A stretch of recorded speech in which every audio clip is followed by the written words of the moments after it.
Jesus. What the fuck happened back there? You weren't going to tell me, were you?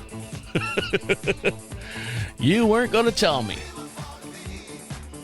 Moisturize. Always got to moisturize. I have no idea what I'm doing.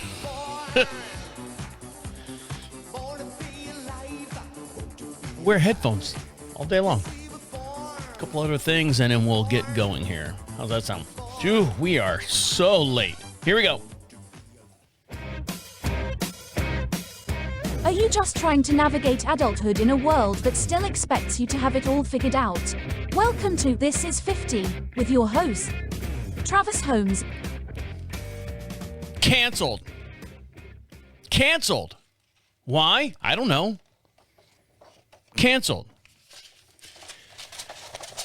Sorry while I do some housework here. If you're new to the program, welcome. This is 50. This is 50. That sounds kind of weird. But this is my mental health show. I do this strictly for me. I don't do it for anyone else. I do it strictly for me. It's my mental therapy. It's my getting things off of my chest. And hopefully you guys can benefit from it. I learned a lot since I'm 52 now. And I've learned a lot being, going from your 40s into your 50s that you have to look at life and people expect you to have answers and all the other stuff that goes around with being an adult. Canceled. And I warned them. Do not listen to the show. Don't listen to the show. I don't know if that's the reason why it was canceled, but I'll get into that here in a little bit. My dad was in a wreck.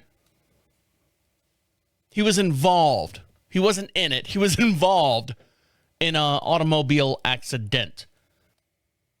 He's 79 years old, and we live, we're in rural country here. If you guys have been following the show for any length of time, we have 22 some odd acres here. And we live just outside of Charlotte, North Carolina, a little town called Marshville. We have a population of 2,500 people. It's mostly cattle and chicken houses all over the place around here. So for my dad to go to his appointments at 79 years old, driving his little EcoSport Ford, whatever it is, he's got to drive 20, if not 30 miles into town. And he drives, he's he does this thing. He's got a little dash cam that constantly, every 3 minutes, resets, or of course 3 minutes and then resets if nothing's happened. If he hits the brakes real hard or some kind of bump or something, it freezes and locks up the last 3 minutes that happened. Protects it, and then you can go back and watch the video. So my dad had an appointment with his, I don't know what kind of, I call it the skin doctor. He has, growing up, can I finish a sentence? Growing up, this is the beginning of the show. I know I'm running late here. Growing up in his day and age, they didn't have sunblock. So he was out in the sun all the time and, got sunburn and, created melanoma, and he lost his nose. He lost part of his ears. He's lost his forehead. He's lost the top of his, skull. There's numerous cuts and removal of skin on his body. So every so often, he's got to go to the skin doctor and get not just, you've heard people our age, 50 some odd years old, I got to get this little skin tag taken off, and they just kind of zip and it's gone, right? No. When my dad goes, because it's gotten so bad in his body and went so long without getting taken care of, they go in and they literally remove, 3 or 4 pounds of flesh. Pardon the pun on that. And so he had to go to this. He had an appointment and he drove 35 miles to his doctor, which is in Pineville down the road, 35 miles. And it's all highway. Once you get out of the country here, it's all highway. And it's, 75 miles an hour and yada, yada, yada. And then makes his trek back home. When he comes home, he's got a bandage on his face, on the right side of his face and on top of his head where they did surgery. I go, Dad, is this something I could have driven you to and, picked you up or done something? No, I can do it. I can do it. All right, fine, no problem. So when I say he was involved in an accident, he was on the equivalent of a lot of towns, big cities have like a beltway that goes around Jacksonville's got one. I think Dallas has one. Well, here in Charlotte, we have a beltway that goes around. It's not called the beltway. It's called the loop or something like that. Everyone's got to have their own fucking name brand on it. Inner and outer loop.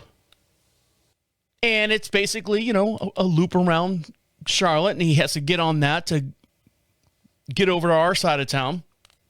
He said the traffic was so bad, it's just rolling. He had this kid he could see in his rearview mirror.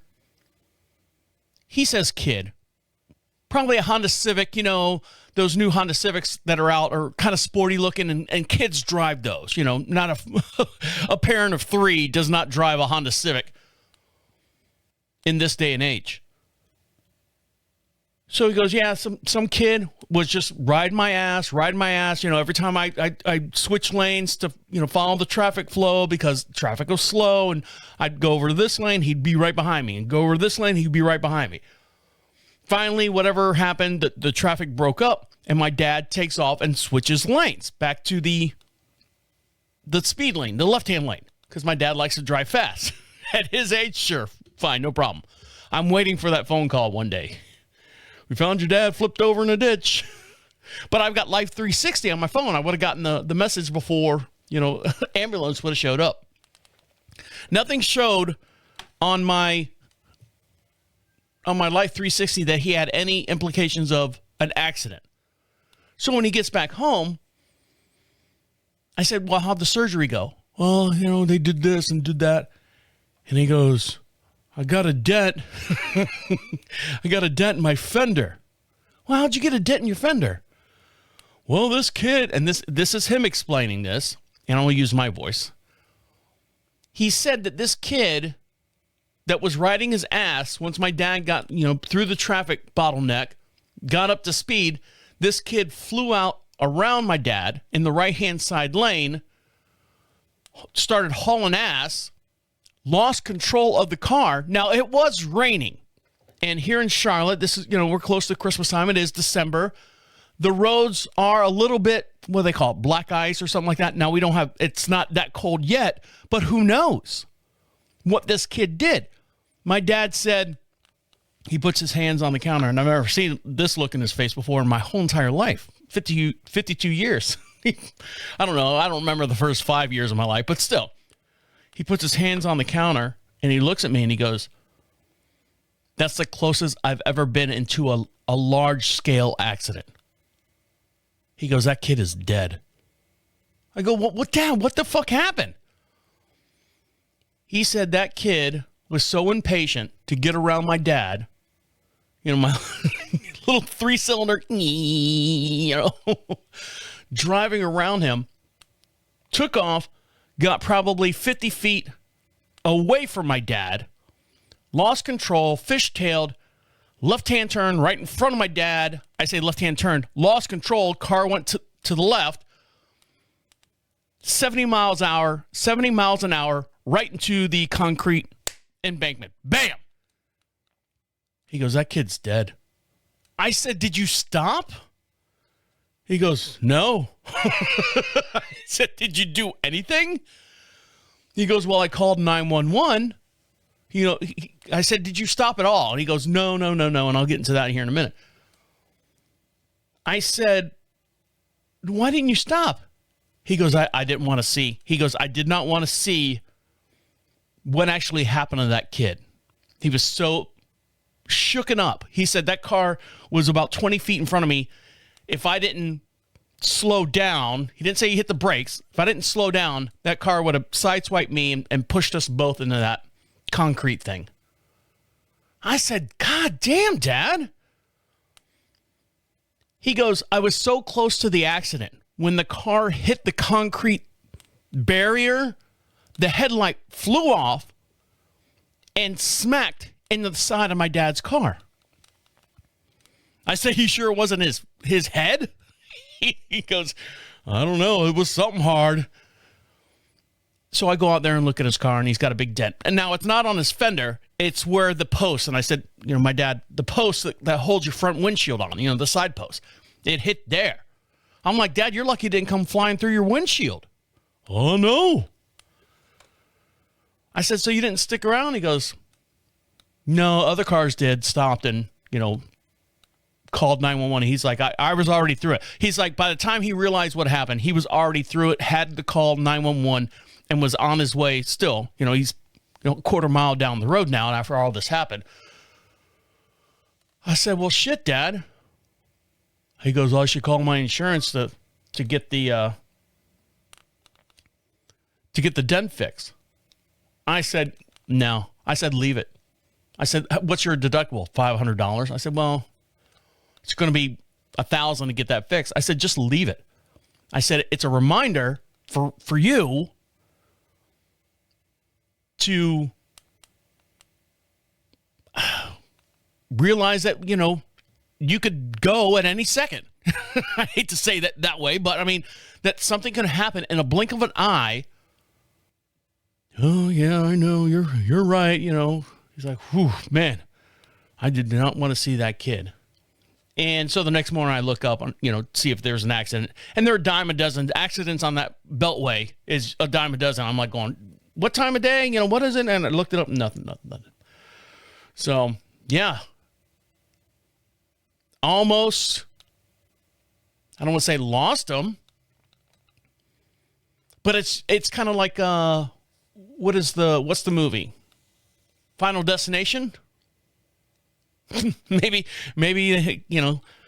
he avoided that one, and I don't want to speak ill. All right, so you can see where I'm going with that. My wife and I watched a movie the other night, and halfway through the movie, she turned to me and goes, I love you, right? I love you." I go, "Yeah, I know. I didn't realize this was that kind of movie."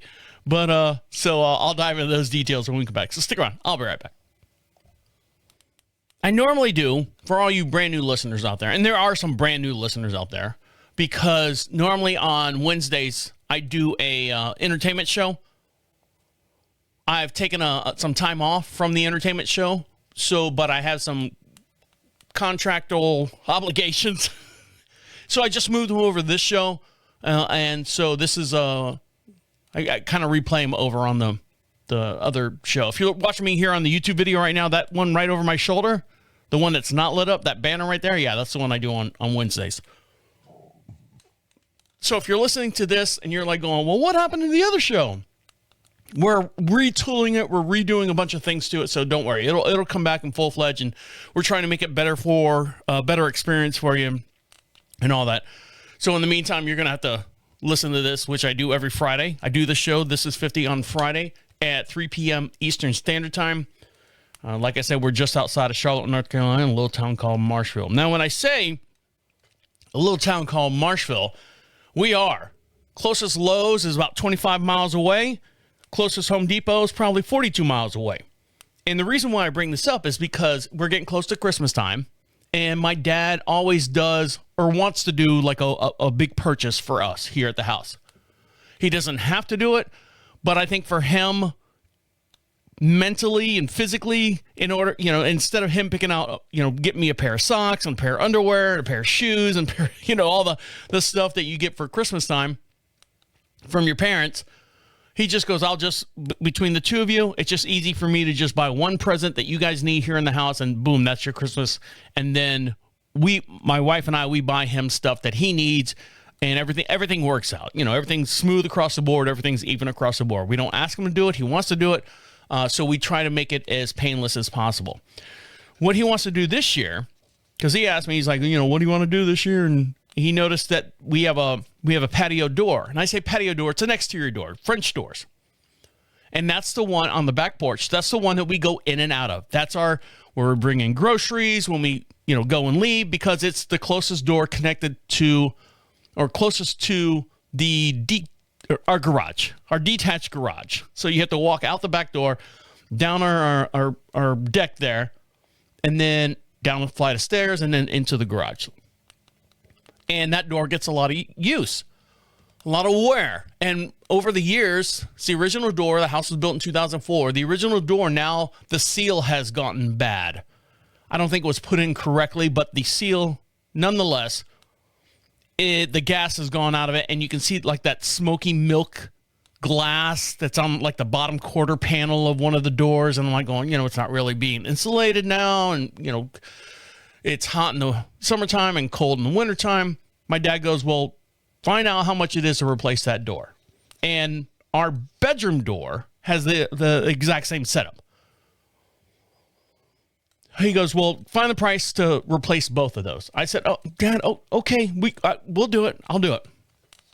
So I call Home Depot. Actually, I got online at Home Depot. Thank you, God, Home Depot. Now, I spent a little background history on myself. I spent about 20 years at Home Depot from 1994 to 2014 in some form or fashion.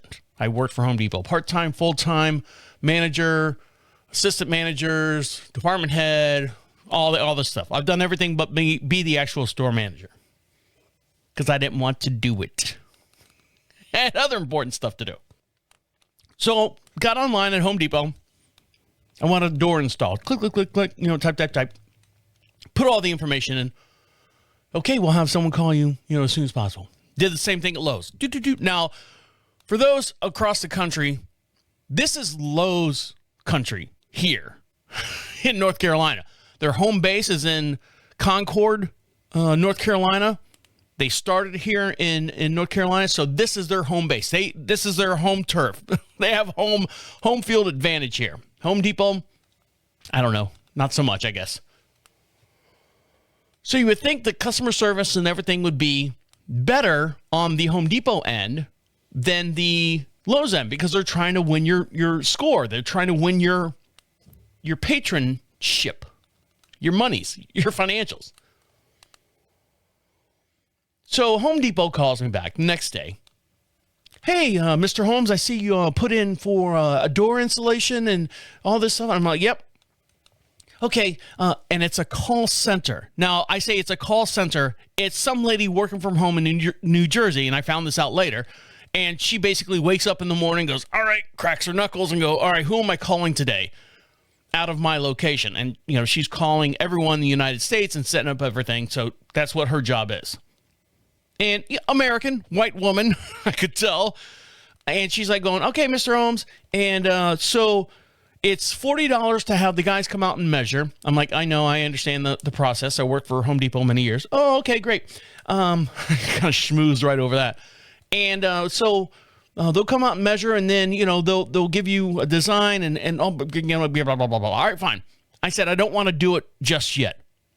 I just want to figure out what's the next step that I need to do. I've got the doors picked out and have it installed. I need to have a measurement. Yep. I said, so I can call you back and set up the measurement. Yep, no problem. I said, okay, thank you, Monica. I got to go by. So that was Home Depot. That was my interaction with Home Depot. Later on that afternoon, I get a call from Tom from Lowe's. Hey, this is Tom. I see you're trying to get a door installed. And he's an older gentleman. That's why I'm talking like that. I see you're trying to get a door installed. Yep. When's a good time for me to come out there? I know you put 1 to 6 on there, but can I be out there at 11:30? Now, again, for those of you who are new to the program, this is my full-time job. What I do right here. I sit in the studio. I produce and host 4 different podcasts. This one on Friday, the entertainment show on Wednesday, and then I do a horse show on Mondays. Monday is my early day. Horse show starts at 9. By the time we get done with posts and everything, we're done and out the door by 11:30. And I go, well, sir, 11:30 on Monday is going to be a little hard for me. Well, just let me know. I said, but shoot for 11:30. I'll get the guys out of here as quickly as possible. Okay. See you Monday at 11:30. All right. See you later. So he goes away. Monday at 11:30 shows up. Again, older guy, skinny guy, white-haired, white guy, and he's got the Lowe's apron on. or the vest. It's not an apron, it's a vest. Comes inside. We talk for a little bit. I show him the door, and he's like, oh, and he takes 2 measurements, one to the left or right, one to the top and bottom. He looks at it, okay, it's an in swing, it's an out swing, blah, blah, blah, blah, blah. So fast forward, we sit down. Now, the doors that I was looking at this opening is 74 and some change by 80 and some change. So the rough opening, if you get a door that size or whatever, it'll fit right in. And the door I was looking at online was $700. So he punches everything in. And we got to talking, he's from Long Island and he worked for Home Depot and yada, yada, yada. And he goes, okay, here's your price, Mr. Holmes. This is insulation, pulling out the door, installing the new door with the factory finish on it. We're going to do, because I wanted it painted. Factory finish on it. That'll be $4,300. I said, what? For both doors or just the one? No, just the one door. Okay. $4,300? Yep. What if I don't want it factory finish? Oh, I can do that for you too. So, click. Oh, that'll be $3,700. I said, so you're telling me the difference is $500? Yeah. I go, what about the ones that's in stock? And he's like, well, sir, you have to understand. And now he's not my friend. We've had this whole friendly conversation and joked and everything. And now I'm like going, no, this is not how friends talk to each other. This is how I felt like I was being taken advantage of. I said, nope. I said, that's way too much money. Well, sir, we always have the credit. And I'm like, nope. I said, my dad's going to pay for this and he's not going to do credit. He's going to pay cash. And I said, this is way out of his budget. Well, if you change your mind, sir, we are always available and I'll follow up with you in a couple of days. I'll email these to you so you can have the specs and everything and blah, blah, blah. $4,300 to knock out. I say knock out. They're not remodeling the whole goddamn kitchen. They're taking the trim and molding off, popping out the old door, and the door that they're putting in. I understand. There's people that are going to hound me all the time. Well, they make it especially for that opening. The opening is not that special. It's a basic opening. And then they pop the new one back in and finish the crown molding and all that stuff. They're not contractors. They're construction workers. They're handymen that are popping these doors in and out. You're telling me $4,300? Well, you get the 1-year warranty on the installation. 1 year? It should be a goddamn lifetime. I said no. So I told my dad. My dad goes, what? I said, Dad, I know this. That's the same thing I said. So then I had to tell my wife that she's like, I don't care. I don't care. I don't want to do it myself. I want someone to do it. I said, well, we can do it. I said, we did the one down at the barn. We can do this one. All right, but we're not doing it anytime soon. I said, fine. When you're ready, I will give my dad. He'll buy the doors. At $700, and me and you can put them in. She's like, okay, when do you want to do it? I said, when it gets warmer out, because it's goddamn cold right now. And I don't want to be without a door on the main part of the house. When I say that my wife and I were watching a movie, we like to have movie night. We used to do it all the time, but we've gotten too busy with both of our paths and everything that we're doing during the weekend. Sunday is our kind of chill day. My wife does her thing. She does her horses and stuff, and then comes home and she does a little bit of odds and ends housework, and then she watches a couple television shows in her room, and I watch television shows in my entertainment room with my 103-inch flat screen TV. Usually 6 o'clock, we'll have dinner and we'll sit down and hey, what movie do you want to watch? And I said, there's this movie called The Roses. I've been wanting to watch it because I like, what's his name? Dennis Cumberbatch. What's his name? Charlie Cumberbatch? Cumberbatch is his last name. That's the only thing I remember. And there's a couple other people in it and stuff. I said, let's watch this movie. She's like, well, what's it about? I said, it's a couple, they're in love, but they fight, and they're in love, and they fight, and they are in love, and they fight. All right. Well, I thought it would be kind of funny. Because the characters and the people that are in the show have a comedic comedy. So they're going to be, making fun of each other the whole time. Boy, was I wrong on that movie. It's the basic story, if you're not familiar with The Roses. It's been done a million times. It's the War of the Roses, where the husband has been, at least in this movie, where the husband was a very, very well-renowned architect, and the wife was a kind of like struggling chef. He got fired. She opened up a restaurant and took off. So now she's making the big bucks, and he's, trying to make ends meet. And just the way they were talking to each other and fighting, and their egos and all this stuff, and you never did this, and you never did this, and they're back and forth. It's, the War of the Roses. And halfway through it, as they're fighting, bickering, and they're saying some hurtful things to each other. Oh, you were fine when we went on that vacation or whatever, and you were fine while, you had all this free time and, allow you to pursue your dream, and I didn't support you and you supported me, that whole back and forth.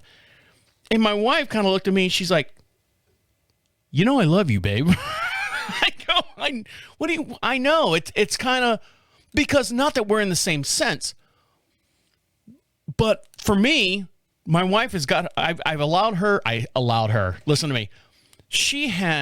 I've supported her to get her career going. And when I say support, I'm talking mentally. Like, I want her to achieve all of her dreams. I never want to hold her back. I don't want to do anything she's got a dream. She has a goal.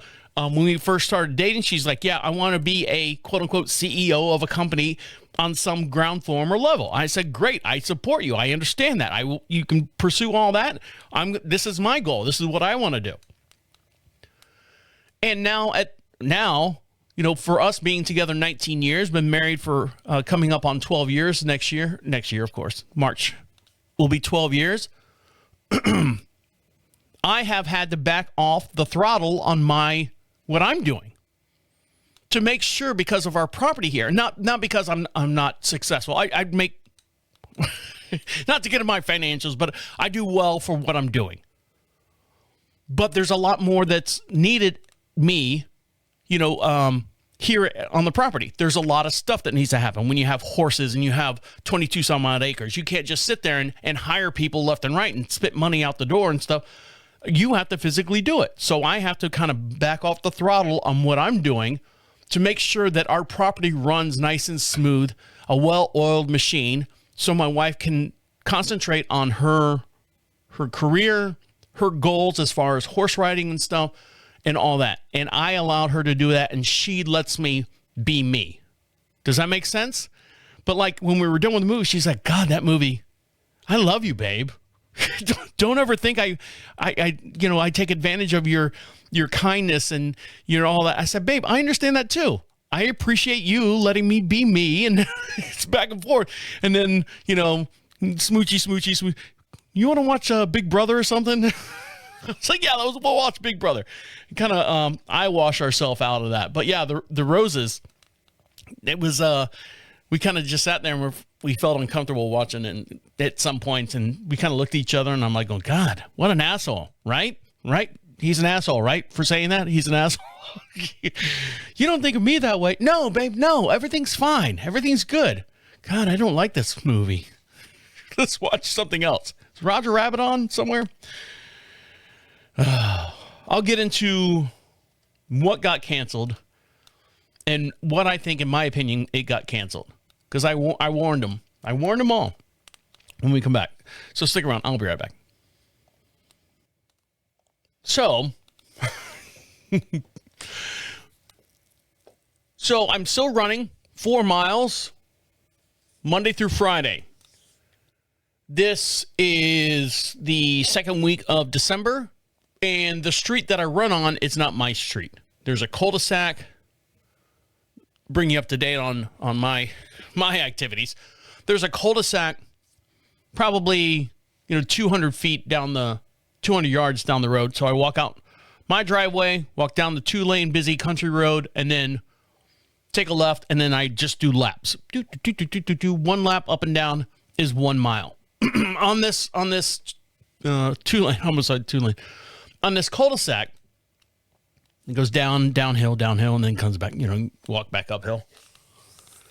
There are a total of 8 houses, 2 in the front, and then 6 sporadically placed on this 1 mile, half mile down, half mile back stretch of land.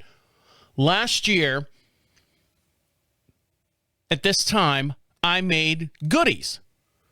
My wife made white trash or something like that, where you take like pretzels and Chex Mix or something, and you melt down the white bark chocolate, and then you toss it in there. And we made little gift bags and basically a note saying on the gift bag, hey, look, we know, or I know, because I'm the one on your street, you guys bought a house on the street to enjoy your privacy. And then I'm walking up and down the street. So I introduce myself via letter. Here's my phone number. This is the background. Blah, blah, blah, blah, blah.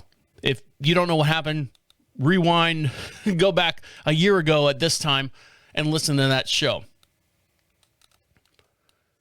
And I was upset at a couple people because they didn't respond back. Just about everyone that I gave out of the 8 people that I gave a response or gave the goodie pack last year, all but 3 responded or said, thank you, that type of stuff. Now, I'm not looking for, a trophy. I'm not looking for ribbons or anything like that. So this year, because I, walked 1,040 miles this past year, just on that street alone, I've gotten to know the people in there, and a couple people have moved out, and a couple people have moved in, and I've gotten to know them and be a little bit more cordial. Hey, Travis, hey, what's going on? Wave and all that stuff. So I made another goodie bag. This time, my wife made, they're so good, chocolate chip cookies. She has a secret recipe from Aunt Randy. And I made goobers. You know what goobers are? Chocolate covered peanuts.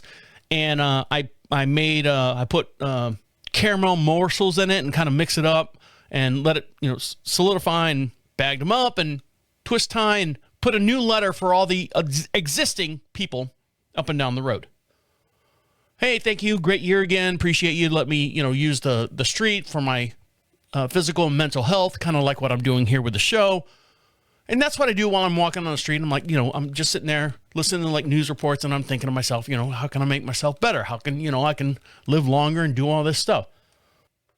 Out of the people that have moved in and moved out, the people that have moved in recently have been great. Thank you very much. We appreciate it. Got a little background story on the people that just moved in this 2 months ago. Hey, my name's, this, and this is my wife. We have 3 kids. I hope the dog's not bothering you. And they're the ones that live literally on the back corner of our property. We can see their house from our house. But there are still 2 households that have not said goddamn diddly fucking squat shit to me when I give them these prizes, these goodie bags. Now, I did meet the one husband on my walk, and he's the very, very last house on the cul-de-sac. He's out there by himself. He's sitting on, he's got 15 acres, and he's sitting out there by himself. And I just happened to catch him because he was, moving the garbage can down to the edge of the driveway. And I go, hey, man, just want to introduce myself. My name's Travis, And this guy, I don't even know his name. I think his name is Christian. He don't listen to the show. And if you're watching me here on YouTube, and for every show we do, we can see the full-length podcast over on the YouTube channel. It's you can find us at This Is 50 Show. He was like this. Oh, camera switched. Let's see if I can switch it back. He was like this. Oh, very nice to meet you. I think he was nervous. He's a young guy, probably early 30s, and he's like, hey, my name's Christian. And, he puts his hand out to shake, and he's kind of, tilts his head back away from me as shaking my hand. He's like, yeah, I've seen you out here a couple times. He couldn't make eye contact with me. He was blinking and, like he had a tick, not Tourette's, but a nervous tick. And he's like, hey, yeah, very, very good to meet you. And, you know, he can't open his eyes while he's talking to me. And he's like, well, okay, I'll tell my wife that you said hi. And I'm like, okay, see you later. And that was it.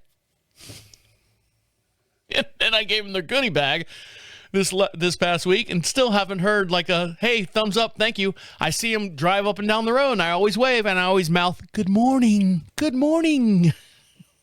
See you later. The other couple, the other family that's moved in, at the front of the cul-de-sac, fucking trailer trash, Jesus Christ. But what's the alternative? Beautiful house. House is probably 4 years old. The couple that lived in it, husband and wife, messy divorce. She left him. He was there by himself. Sold the house, and this family moved in. They got 2 or 3 kids or whatever, and I see them. Good morning. Good morning. And the wife, I guess, hey, good morning. I'm like, oh, God. I put goodie bags in their thing also. Not a thank you, not a peep, not a nothing. Am I pissed? Maybe. Inside. Everyone else is texting me. Not that see, now I'm making myself sound bad. Not that I'm looking for approval, but I'm out on your fucking street every fucking day. I'm just like, hey, just a little, I don't care. You just say, hey, thanks for the goodies. You know, thumbs up, and that's it. Just in passing. Hey, you got them? Cool. You appreciate them? Good. Still no response from those 2 houses. They're getting coal next year. Bag of shit and coal. I'll bet you I'll hear something from them.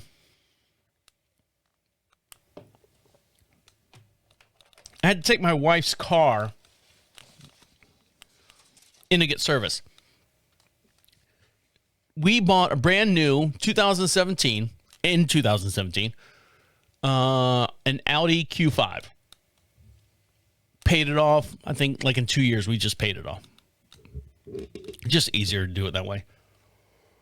So we still take it to the dealership when the service light comes on, you know, service due. Now, on the Audi Q5, maybe other cars do this as well. It's either a mileage or a time thing. So if my wife doesn't put 10,000 miles on it in 6 months, in 6 months' time, it's saying you need an oil change no matter what. All right, fine, no problem. So the service light went on, said, hey, you know, it's time for your oil change. I looked, I think she put, in 6 months' time, probably put, I think, 4,500 miles on it. Last time I brought it in, I don't know if your dealership does this, the tech guys getting a little too tech for me, all right? When I say tech, technicians, not the tech like IT tech type stuff. They're taking a video, their tablet around, and they're going, okay, the suspension looks good, you know, they're videotaping, and the tires look, you know, this, and they're grabbing a hold, this looks good underneath, and then here's your problem here, and this is what we need to do, and your service representative will reach out and discuss how you want to address all the issues that I found on your car or didn't find on your car type deal. I'm like, all right, fine.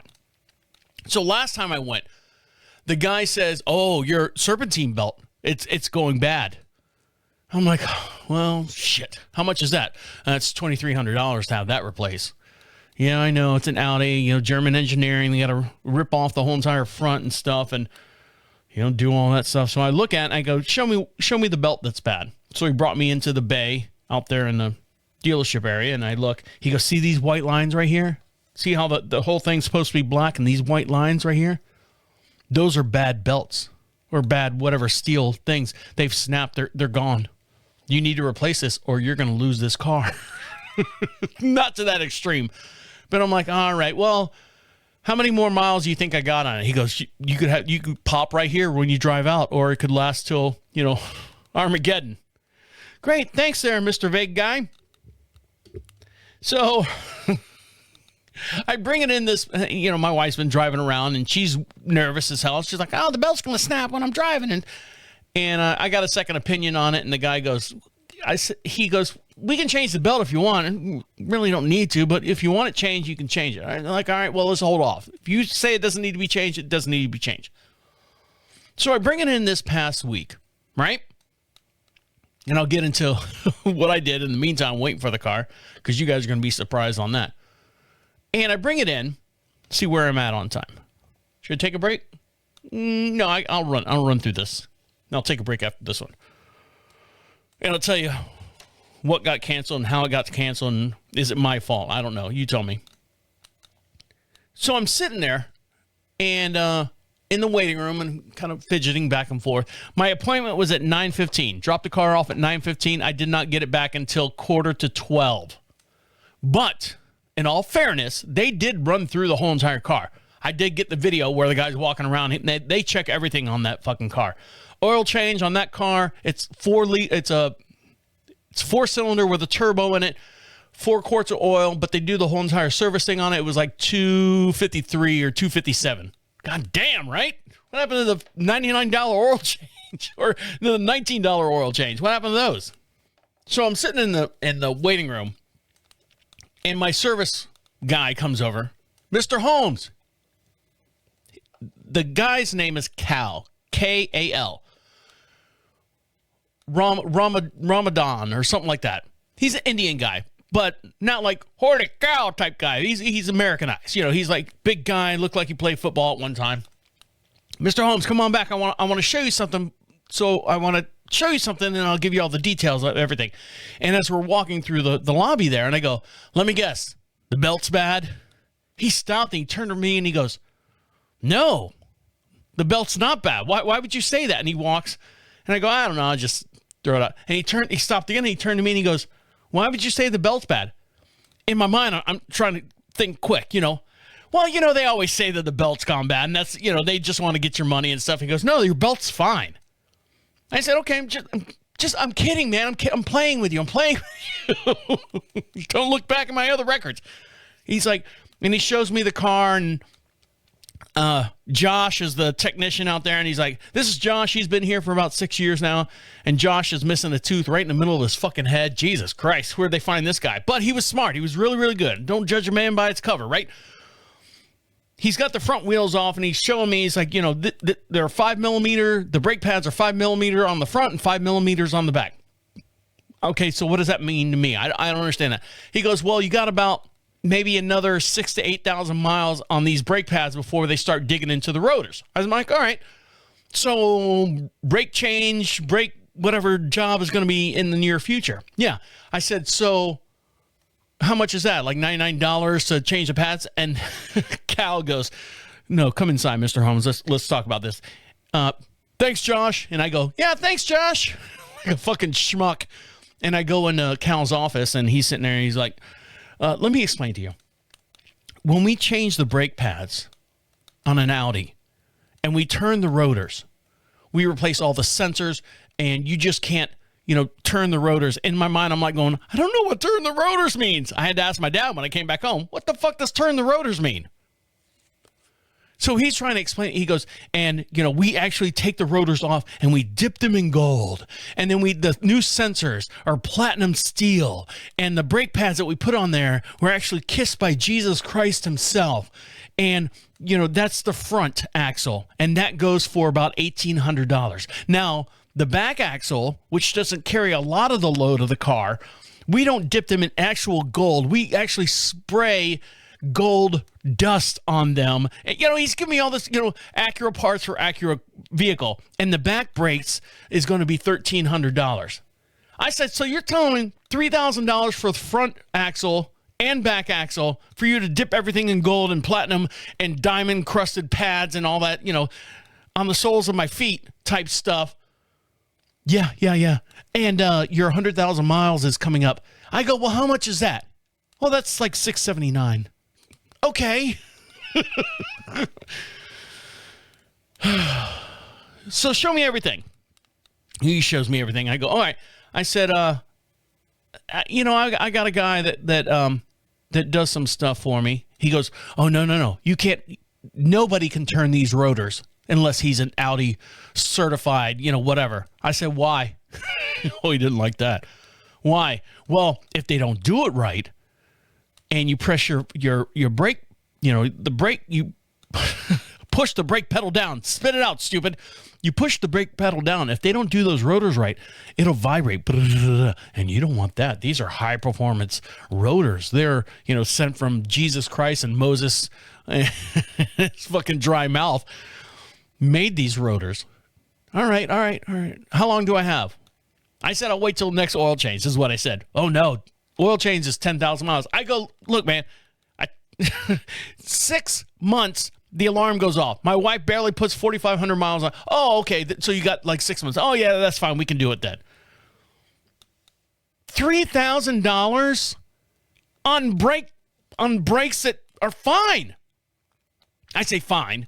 They're just changing the pads and scraping a little dust off the rotors. It's not like I'm grinding and sparks are shooting out the side of the wheels and the hubs and stuff. No, this is just a normal maintenance routine. $3,000? No, I'm gonna see about getting those done somewhere else. While I was at Audi, right next door, when I dropped the car off at 9:15. There's a Cracker Barrel next door. Sir, are you going to be waiting for your car? Yeah, I'm going to go next door and have some breakfast. I'll be back. Hopefully it'll be done by then. I'll tell you what I found out. At the Cracker Barrel, with the old new logo back in place. And my observation is pretty eye-opening. So stick around. I'll dive into that when we come back.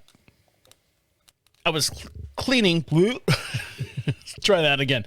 I was cleaning our chicken coop here on their property the other day. It has nothing to do with Cracker Barrel, by the way. But I just want to tell you this, and I'll dive into the Cracker Barrel observation that I had here. We have a chicken coop house that my wife built. It's 10 by 10. It houses about 40 some odd chickens. Over the years, we have lost one here, one there, one down, and I think we're down to like maybe 15 chickens or something like that. They poop, and they poop on the floor, and the floor's got shavings, and so it's like cat litter for chickens. So every 2-3 weeks, you go out there and you kind of gather up all the shavings and stuff, and you put them in a pile, and I burn them because there's so much diseases that aren't, when you have your own flock of chickens, and next door has their own flocks of chickens and ducks and stuff. And they're not like, when you buy Purdue chickens or anything like that, they all get vaccinated, they all have shots, and they all put stuff in their food. Not that they're like giving them like shots for each one, but they put stuff in their food, antibiotics and all that stuff. That's why when you see, no hormones, no this, no that. Ours don't have those either, but they don't get vaccinated. So whatever disease that they have in their little community, they pass it around and then they heal themselves. But if that disease goes into another community of chickens, it could wipe out the whole entire flock. Got it? Write it down. There's a test later. So anytime I clean out the chicken coop, I take all the shavings and I put it on our burn pile.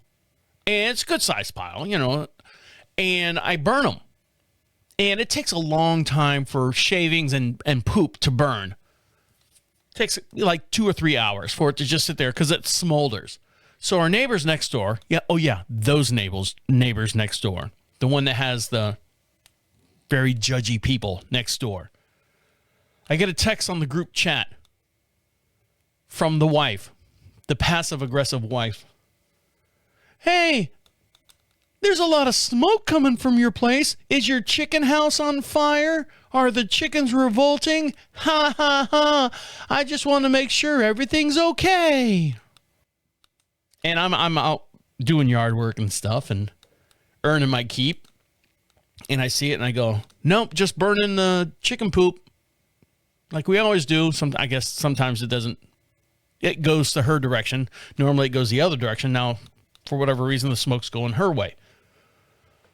Burning so there's no diseases that are spread along. And my wife's included on this text message thread. And my wife goes, hey, by the way, the chickens don't have a disease. And I said, yes, in the text message. Oh, yeah, I should have mentioned that. We're just trying to keep any kind of bacteria and stuff from, I'm giving the whole scientific and jargon.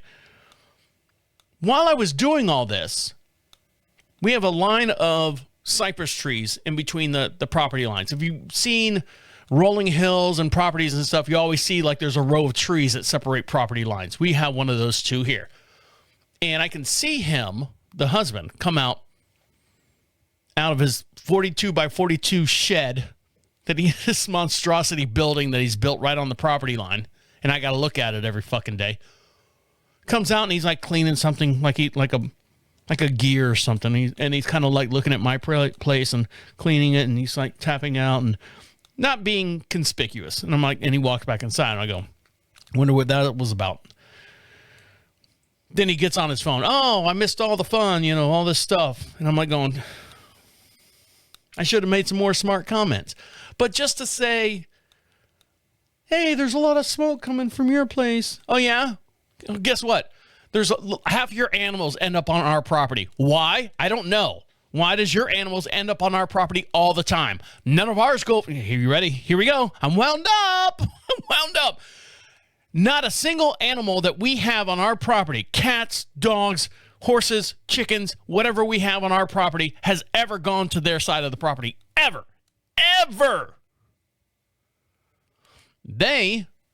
Every fucking animal they have, cats, ducks, chickens, dogs, goats, our side of the property. Why? I don't know. Maybe, and they're very, very granola. If you know what granola means, they make all their own stuff. They process their own chickens. They do all that stuff themselves.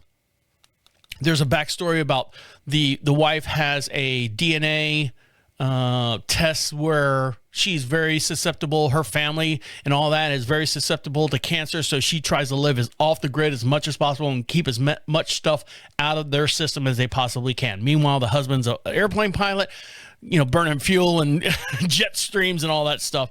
I don't know. It somehow it works out. I'm losing friends left and right here. So when I dropped my wife, some of mom's, my wife's car off at the Audi dealership, right next door, there's a Cracker Barrel. Now, I'm not a big Cracker Barrel fan. The only time I go to Cracker Barrel is when I drop my wife's car off.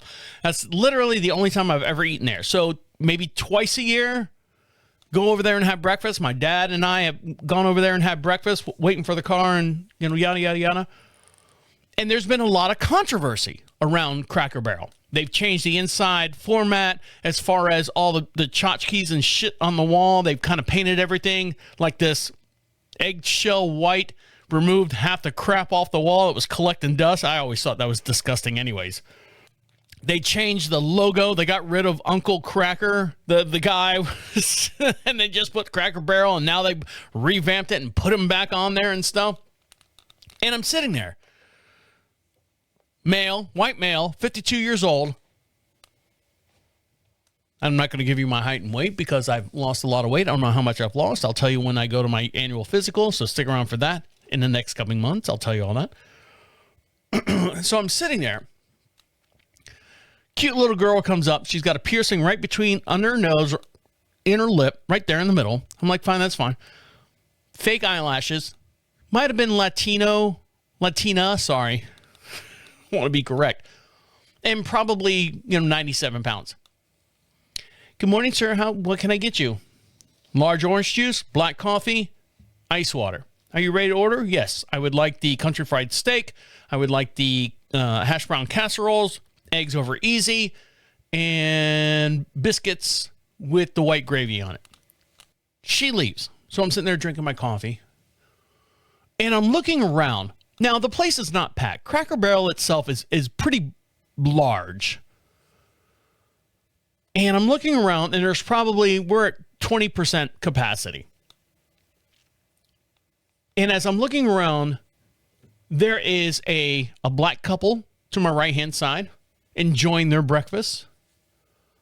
There is across on my left-hand side, because I'm at a four-top, there's the divider there. On the other side of the divider, there's a 6-piece family, Mexican family, Spanish, Latin, Mexican family. You can tell them Mexican. We have a big Mexican population here in the Charlotte area. You've seen it on the news. You've heard it on the news. They're sitting there, they're having breakfast. As I'm sitting there, nothing but, and I say nothing but, like I'm being racist or anything like that.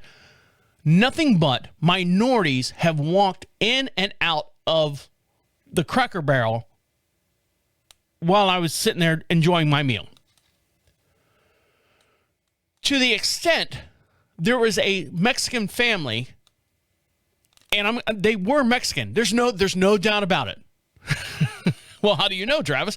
They all have Mexican flags tattooed on their forehead. I don't fucking know, but you could tell a Mexican from a Puerto Rican and a Colombian and stuff. If you've been around Spanish people long enough, you know the different types of people. Me being from Florida, you know these types of people. There's not a whole lot of Mexicans in Florida. That's why the raids and ICE didn't go down in Florida as much as it does here in the Charlotte area. We do have a large Mexican community. But with all the backlash and everything that Cracker Barrel has been through, and I'm not getting preachy here, believe me, this is just an observation. Fucking chill out. A Mexican family of 10 came in and sat down at one of the tables where I'm at. They had, push everything together. The whole family sits down, and a black waitress came over and took their order and went right down the line. Everyone spoke okay English. She figured out what they wanted, all the way around the thing. So I'm sitting there going, am I watching the news, and are they reporting exactly what they want us to know? Because in my mind, everything looked absolutely normal here. You want to take the pinnacle of what they call racist, being Cracker Barrel. Cracker Barrel is racist, and this and that, and it's country, and it's a legacy of a forgotten time where slaves and all that, blah blah blah blah blah blah. But yet I'm sitting there, and I'm the only white guy, other than a white couple, and I'll get into them here in just one sec. I'm the only white guy in this room. Now, it was a Thursday. It was Thursday morning at 9:30. Not to say that these people don't have jobs. They might work a different shift. This is the only time they have time to spend with their family and stuff. I'm sure at night it's probably packed. Reverse culture on the other side. But here I am, and no one had a problem with it. The reason why I say that is because if they had a problem with it, they wouldn't be there in the first place to eat breakfast with their goddamn family, where they save their money and stuff to spend there. I don't know if they saved their money for Cracker Barrel, but you know what I'm saying. So the only other couple was a white older couple. When I say white older couple, maybe just pushing 70, him and her. And I was like, something's off on them. Something's off. And sure enough, once that Mexican family sat down and they all ordered and stuff, they're passing around that triangle game. All the kids are passing around and they're all sitting and stuff. The couple gets up. The gentleman who's got one of those Marty McFly life vest on. If you've seen Back to the Future, he's got like the vest because it's cold outside. What's with the life vest?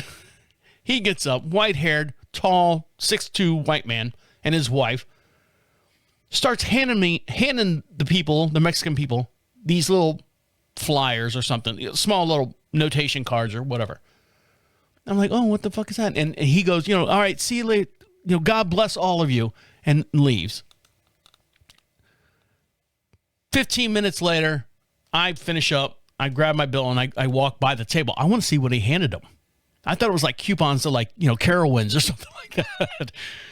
What he handed him was a church flyer. God loves you. It's like, you ever seen those people that hand you that $100 bill and it's folded in half and the other side says, aha, God loves you this much, bullshit.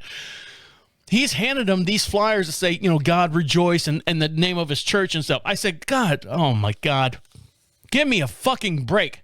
These people don't want to go to your church. They don't want to go anywhere near you. Or do they? I don't know. They've got their own community. They got their own church. They're sitting in Cracker Barrel just because they're in Cracker Barrel. You don't have to save their lives. They're fine. They're fine, Judas. They're fine, Peter, Paul. You don't have to save them. They're fine. They're doing okay. It's you that needs to be saved with all the rhetoric and stuff that goes around about this restaurant. I just thought it was just cheap. It was just cheap. Just cheap. Where am I at here? All right. Well, when we come back, I warned them not to listen to the show last week. I don't know if that's what happened. I don't know what's going on, but I'll dive into that story as far as things being canceled. Was it my fault? I have no idea. I'd like to think it was not my fault. I'd like to think that some people are smarter than that, but we'll see. So I'll dive into that story and you tell me what you think. So stick around. I'll be right back. So as reported last week, I told you that my second cousin passed away. She was 30 years old. And from my understanding, they think it was a blood clot that moved throughout her body or something like that. And, you know, lights out. Happens instantly. So I did a show last week talking about the whole entire thing. And during the show, from beginning to the point that I was talking about her passing away, I told my family members, hey, look, not physically like I'm calling them up one by one. During the show, I'm like going, hey, you know, if you're a family member, because I do This Is 50 on Fridays, and I'm not doing the show on Wednesday, I kind of double play this show on two different platforms. So they were probably listening to the other show, the entertainment show, and because I'm not doing that show right now during the December because we're retooling everything, blah, blah, blah, blah, blah. So I replay this show on the entertainment show. But I warned them. Family members, do not listen to this show. Do not listen to this part. You know, hang up now, disconnect, don't listen to it. Because if you do, I don't want to hear anything when I have to go down with my dad to Florida for the funeral, which is 2 weeks from now, from my understanding, when it happened. I warned them. And I'm warning them again right now. If you're listening to the show right now, here's your chance to back out. Unless, you want to go on with it, but I don't want to hear shit. I do not want to hear shit from anyone, from my family, about this. I'm warning you now. Again. Okay. Is everyone gone? Is everyone gone? Okay, good. Not that I'm going to talk about them, but I'm giving my rendition, my version of my opinion of what happened, what will happen, or what's going to happen. I've lost half my family already. They're still around. They just don't talk to me. So what's the difference now? I'm okay. Sometimes I'm okay with that. So I asked my dad this past weekend, after he got into his near-death experience, the next day I asked him, I said, hey, speaking of near-death and almost having to bury two people this month, has Aunt Diane, let me take that back. Has your brother or his wife reached out to you at all, talking about, their grandchild that passed away? Have they said anything to you? He goes, nope. I said, really? They haven't told you or discussed anything? He's like, nope. He goes, the only communication I've heard so far are two things. One, my cousin has reached out to me and said, hey, look, we're going to do a celebration of life. This is like Friday afternoon. I'm driving home from Walmart. Friday afternoon, he's like, this Sunday, we're going to have a celebration of life. You're welcome to come, but it's for immediate family only. I said, well, I'm going to have to pass on that. He goes, yeah, we figured that much. But once they have the autopsy done and we get her ashes back, which is 2 weeks from now, we're going to do another celebration for, it's open for everyone. Great. Pencil me in. It'll be close to Christmas. It'll probably be after Christmas. So my dad and I will drive down there and we'll, show support and all that stuff. He's like, all right. In the meantime, I've asked my dad, nothing at all. And he said, the only contact I've had is when you told me about your cousin reaching out to you and on Facebook. Because my dad's friends with all of them on Facebook. Not me. Nope. Told you that story. Not doing that. I said, so what are they saying on Facebook? Well, they're saying that they're canceling the second funeral or whatever. I go, are they canceling the second funeral or the whatever it is, the celebration, the memoriam, whatever, because of something, or what's the deal? No, they just, did they give a reason? No, they just said no, they're not going to do it. And I go, God, I hope I didn't not to think shallow of myself or think not shallow, but think that I have anything influential to these people. I don't know what to think that they're canceling the second that's open to the public, open to the, immediate family, friends and family and all that, the bigger picture type stuff. So I don't know if I had anything to do with it. I told them not to listen to the show. The worst part would be if they unfriended my dad from Facebook. And I don't know if they have or not, whatever. So they've canceled the second service. And I'm like, so I'm thinking to myself, all right, talk yourself out of this. I don't think I had that kind of influence on the family at all. I really don't. Give two shits, Not that I give two shits, but I mean, what I say stays here. This is what I do. This is, it'd be no different than me. I was thinking about it. I said to myself, this is no different than me if I worked in a warehouse and they said, yeah, my cousin and his daughter died and, fuck this and shit. And it would be no different than that. Unfortunately, I've got a platform where I can talk about it and you can choose to listen to or not. We wish you do, except for the family members. So then I started talking to my wife about it. And I said, well, why do you think they canceled the second service? And she's like, I don't know. I have no idea. I go, do you think the first service was a failure? Like no one showed up? Maybe they're disappointed or kind of depressed that no one showed up at the first one? Again, she has no idea. I don't know. I go, maybe they found out something. In my mind, here goes my mind, my twisted mind. Maybe they found out something, that she did something wrong.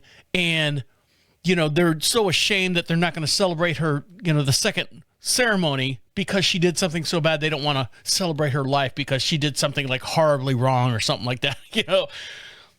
My wife goes, no, wrong or not, you would celebrate your daughter, your granddaughter's life. I go, yeah, you're right. What am I thinking? She goes, I don't know, but you were fucking weird. I just got back from my walk and I'm taking my stuff off there. I said, but I don't want to think I had anything to do with it. In my mind, I keep thinking, yes, I said, do not listen to the show. But I hope I didn't influence the second celebration. It's just me. So I don't know. I haven't heard anything from them. I haven't, no one's reached out to me. No one's reached out to my dad at all, which is, I think, very, very upsetting that his own brother has not said anything to him. Maybe my dad should reach out to, but they're not close. That's the thing. They're not close. So, I don't know. I hope all goes well, and I hope something happens, and we'll get an update, and I'll let you know what's going on next week, I guess. All right, guys. I'd like to thank each and every one of you for listening to me work all this stuff out and talk this stuff out. I'll talk to you later. Okay? See you. Bye.